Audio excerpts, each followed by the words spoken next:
Yazid का पुत्र मुआविया जब इसको बादशाह बनाया गया, ये मिंबर पे आया, मिंबर पे आके बैठ गए, इसने कहा तुम मेरे बाप को भी जानते हो, मेरे दादा को भी जानते हो।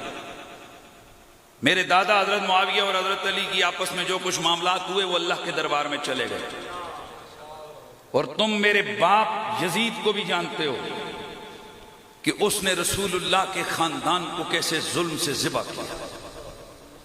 अब अगला जुमला सुनना, आपके रोंगटे खड़े हो जाएंगे। सगा पुत्र कह रहा है, मिंबर पे बैठ के कह रहा है, कहता है मेरा बाप इस वक्त अपने गुनाहों का कैदी बन के जहन्नुम में चला गया है। पुत्र कह रहा है मेरा बाप जहन्नुमी है।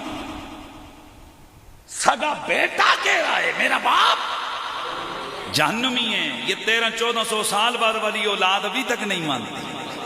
ये कह रहे नहीं जन्नती है, ओए जहन्नुमी है वो कुत्ता लानती, ओए वो कमीना लानती जहन्नुमी है। और जहन्नुम भी मैं कहता हूं उस जहन्नुम में मेरा रब उसे डालेगा कि जिस जहन्नुम से जहन्नुमी पना मांगती हो।